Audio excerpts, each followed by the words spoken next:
There's a quiet book that has outlived generations, passed from hand to hand like a secret, because within its short pages is a truth most people are not ready to hear. Your thoughts create your life. Not metaphorically. Not occasionally. Always. In As A Man Thinketh, James Allen doesn't preach. He doesn't entertain. He reveals. With serene authority. He shows you that your outer world is a direct reflection of your inner world. That your circumstances, character, success, suffering, and joy are not accidents. They are effects. The cause. Thought. It's a radical idea for some, even today. But Allen's message is clear. You are not the victim of chance. You are the product of choice, mental choice. The seeds you sow in the soil of your mind, whether of strength or weakness, abundance or limitation, bloom into the conditions of your life. This isn't about positive thinking. It's not about forcing affirmations or denying difficulty. It's about responsibility. The deep, often uncomfortable realization that your mind is a creative force, and you are always creating, whether consciously or unconsciously. Throughout this book, Allen invites you to look inward, not for blame, but for power. He challenges the idea that success or failure is external, showing instead how character flows from thought, and how environment follows attitude like a shadow. If you stay with me through this video, you'll experience a shift. You'll stop asking, "Why is this happening to me?" and start asking, "What thoughts have created this?" And from that question forward, you'll begin to live not as a reactor to life, but as a creator of it. This book doesn't offer easy answers. It offers something better, a mirror, a path, and the quiet, unshakable truth that you are always becoming what you think. Let's begin. Part 1. The mind is the master before anything else can be changed, before goals, habits, or outcomes. James Allen asks us to accept one simple but profound truth. The mind is the master of your life. Not luck. Not society. Not fate. Your mind. He writes, "As a man thinketh in his heart, so is he." That single sentence is the heartbeat of the entire book. It means that what you are right now is the sum of your dominant thoughts up to this moment. Not your wishes, not your words, but the quiet stream of thoughts you've allowed to run day after day. You are not shaped by what happens to you. You are shaped by how you think about what happens to you. Allen makes no exceptions. He doesn't allow for excuses. And in that, he gives you ultimate power. Because if thought is the root and life is the fruit, then you are never stuck. You are simply harvesting from seeds you've already planted. He uses the image of the mind as a garden. You are always cultivating it. If you do not plant consciously, weeds will grow. If you sow carelessness, you'll reap disorder. But if you sow noble, purposeful thought, you begin to grow a life of clarity, strength, and peace. And just as no gardener expects immediate harvest, you cannot expect instant transformation. But Allen assures, with patience, persistence, and self-honesty, the fruits of your thought will come, and they will mirror your inner world with precision. This is not theory. It is law. The law that binds character to thought, that connects destiny to discipline, that reveals the invisible root system beneath every visible life. So the question is no longer, what do I want? The question is, what am I thinking over and over again? Because the mind is not a passive recorder. It is the master builder. And your life is its work in progress. Part 2. Thought and character. Character is not given. It is not inherited. It is not a product of chance or upbringing alone. It is forged, thought by thought, decision by decision, silently and steadily, in the workshop of the mind. James Allen's second great revelation is this: your character is the complete reflection of your habitual thoughts. Not the thoughts you entertain occasionally, but the ones you dwell on, the inner narrative you repeat in the solitude of your own mind. We tend to see character as fixed, like a personality trait or a label. He's confident. She's impatient. They're dishonest. But Allen tears that illusion apart. He shows us that these traits aren't permanent, they're patterns. And every pattern begins as a thought. Think thoughts of courage, and courage begins to shape your response to fear. Think thoughts of resentment, and bitterness takes root in your speech, your posture, your energy. Think thoughts of purity, and your choices begin to align with integrity. Think thoughts of failure, and hesitation becomes your default setting. Every quality we admire in others, discipline, kindness, honesty, strength, is born from thought. Every flaw we fear or despise, jealousy, laziness, cruelty, cowardice, also begins there. Alan's message isn't gentle, but it is liberating. No one is born noble, and no one is doomed to weakness. Thought is the sculptor, and character is the sculpture. And you are always sculpting, even when you're not aware of it. This truth demands that we take full responsibility for who we are, not just for our actions, but for the thinking behind them. Because that thinking is the root system beneath every word we speak, every habit we maintain, every result we get. And here's the empowering part. If character is shaped by thought, it can be reshaped by new thought. You don't need a new life to begin. You need a new mindset. It begins in silence, in solitude, in the private space where no one else can see, but where your life is actually being built. Alan reminds us that there is no such thing as character without thought, only reaction without reflection. So if you want to change who you are becoming, don't start with your behavior. Start with your beliefs. Start with your self-talk. Start with the invisible, because that's where the visible comes from. Your character is not your past. It is the current of your thinking, solidified. Change the current, and the course of your life will follow. Part 3. The Power of Thought on Circumstance. One of James Allen's most challenging ideas is also one of his most liberating. Circumstance does not shape the man. Man shapes circumstance. To many, that feels like a provocation. After all, isn't life full of unpredictable forces? Injustice, poverty, failure, betrayal. Aren't these things often outside of our control? Yes and no. Allen doesn't deny that life brings external challenges. What he argues is that our inner world, the thoughts we choose to cultivate, ultimately attract, create, and maintain the conditions we call our life. Over time, our circumstances begin to mirror the mental climate we live in most of the time. This isn't superstition. It's cause and effect.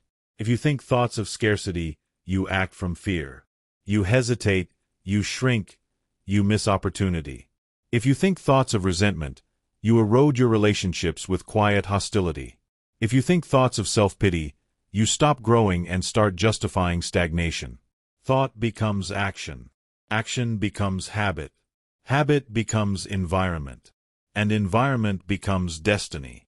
Allen writes, "Man is buffeted by circumstances so long as he believes himself to be the creature of outside conditions, but when he realizes that he is a creative power, he then becomes the rightful master of himself." What does this mean practically? It means that if your life feels chaotic, you don't start by fixing the outer world. You trace the thread back to the thoughts that created it. You examine the beliefs you've been carrying. You question the stories you tell yourself. You break the illusion that life is just happening, and recognize the invisible influence of your thinking. This isn't blame. It's freedom. Because once you stop outsourcing your reality to luck or fate, you reclaim your ability to shape it.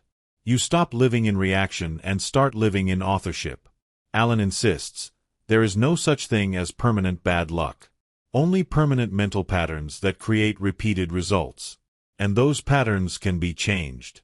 You may not control every event in your life, but you always control how you interpret, respond to, and grow from them. That interpretation becomes your inner state. And your inner state becomes a magnet, pulling into your life experiences that match it. As you elevate your thoughts, your world begins to rise with them. You change your thoughts. Your habits shift. Your environment evolves. And eventually, your whole life begins to reflect your new mental posture. Circumstance is not the enemy. It is the reflection. And once you understand that, you are no longer its prisoner.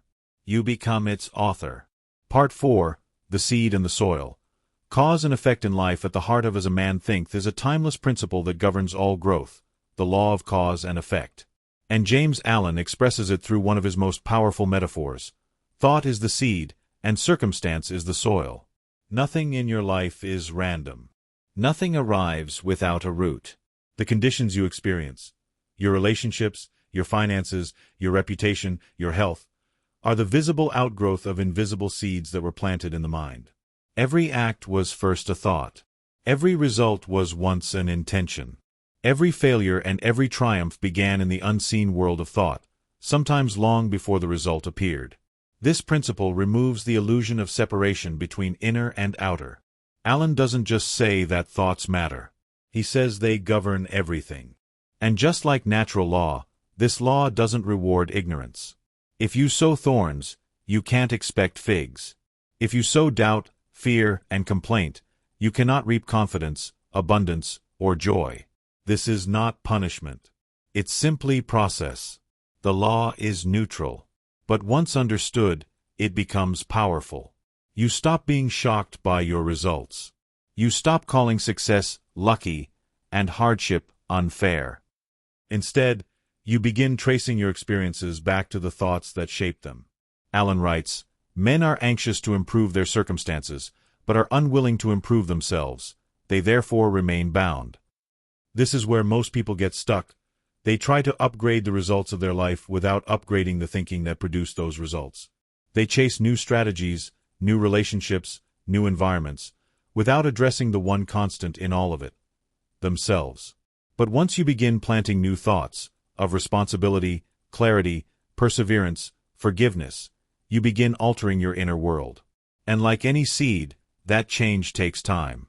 You don't plant a thought today and see transformation tomorrow. You water it. You protect it. You return to it again and again. And slowly, the soil of life responds. The fruits begin to appear. Not by chance, but by law. This isn't theory, it's reflection. Look at your life right now. What are you harvesting? Trace it backward. What were you thinking a year ago?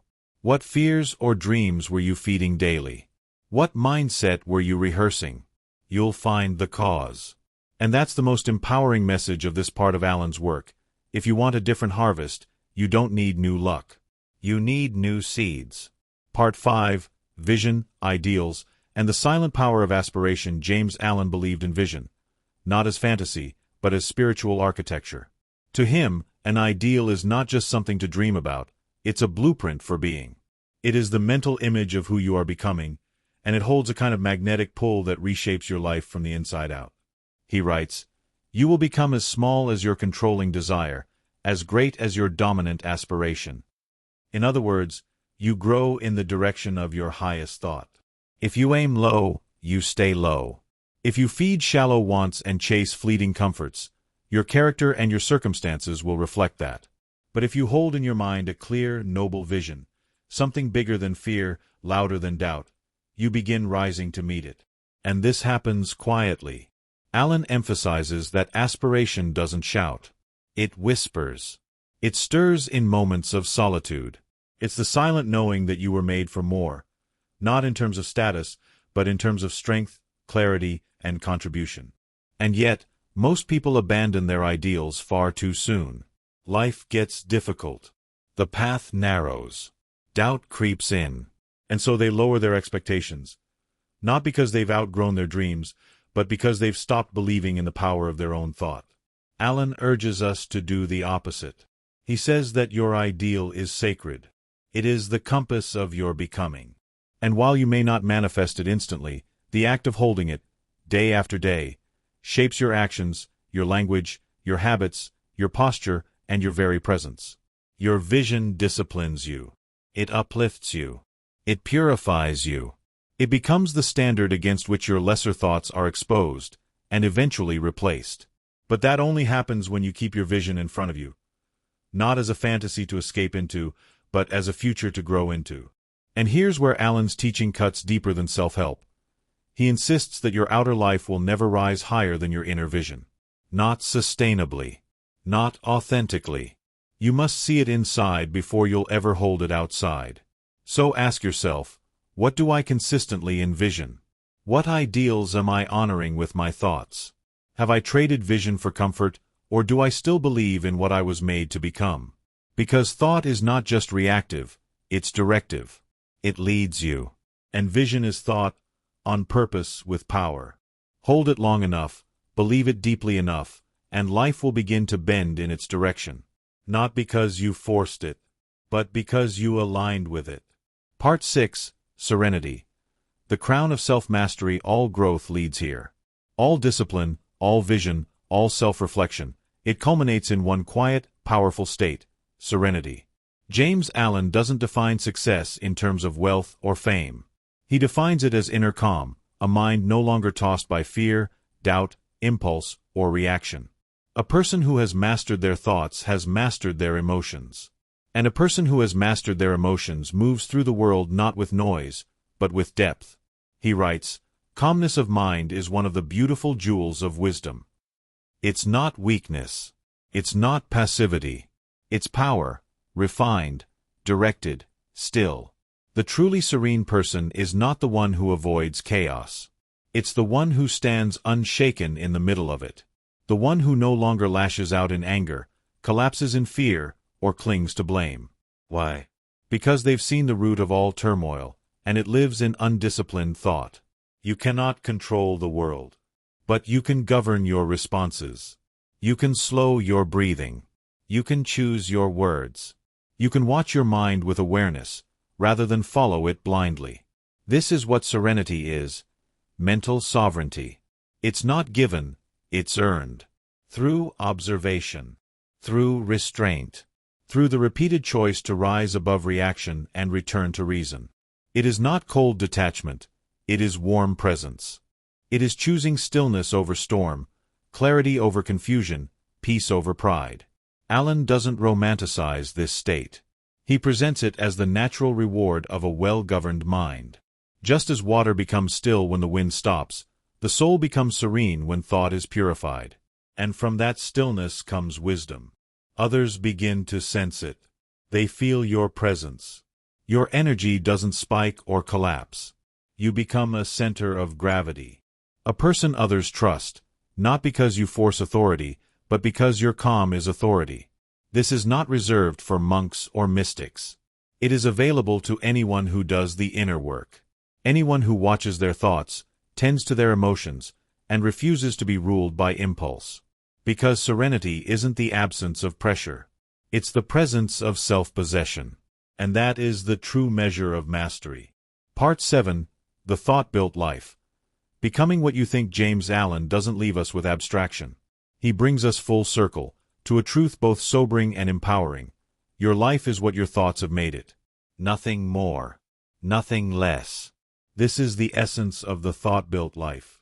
Not a life shaped by accident or luck, but by the slow, silent, unrelenting stream of thought that has been flowing through your mind, day after day, year after year. You think, and then you live what you think. Your body reflects your thoughts. Your habits reflect your thoughts. Your environment, your work, your relationships, they all begin to wear the shape of your mental state. If your thoughts are muddy, your life will be fogged. If your thoughts are clear, your path becomes visible. If your thoughts are noble, your life begins to rise to match that nobility. Allen never suggests that life becomes easy. He suggests that it becomes ordered, when the mind is ordered. That when the inner world is governed by truth, discipline, and aspiration, the outer world slowly aligns. And this is perhaps his most important point. The laws that govern mind and life are always at work. You don't need to force them, you only need to align with them. The thought-built life is not created through occasional motivation. It is built through daily self-honesty. Through watching your thoughts and asking, is this thought worthy of the life I want to build? Does this belief serve the character I aspire to? Is this idea lifting me or limiting me? Over time, the answers shape you. Your thoughts become actions. Your actions become habits. And your habits become identity. So the question isn't, can I change my life? The question is, will I take ownership of my thoughts? Because once you do, you begin to live not in reaction, but in creation. Not by emotion, but by design. Not by fate, but by law. You become what you think. Not someday, but right now, and every now that follows. Conclusion: you become what you continually think. As a Man Thinketh is not a book about theory. It's about law. The law that governs all transformation. The law that begins in the mind and ends in the life. James Allen doesn't give you motivation. He gives you a mirror. A reminder that your reality is not happening to you. It's happening through you. And that the life you're living right now is the harvest of thoughts you've planted and allowed to grow. This book invites you to reclaim authorship. To stop chasing results and start shaping causes. To stop blaming circumstances and start studying character. And to realize that no change is lasting unless it begins with the one thing most people avoid examining: themselves. If this video sparks something in you, let it be more than a good idea. Let it become a new mental habit. Ask yourself daily, what am I thinking? And where is this thought taking me? Let me know in the comments, what part of this message hit you the hardest? And what new thought will you begin planting today? If you want to explore this philosophy deeper, I highly recommend reading the full version of As A Man Thinketh by James Allen. The link is in the description below. It's the kind of book you return to, not because it changes, but because you do. If this is your first time here, welcome to Compact Wisdom. Subscribe for more timeless ideas distilled into powerful insights. And share this video with someone who's ready to stop reacting and start building, from the inside out. Thank you for watching. And remember, your thoughts are not just reflections of life. They are the beginning of it.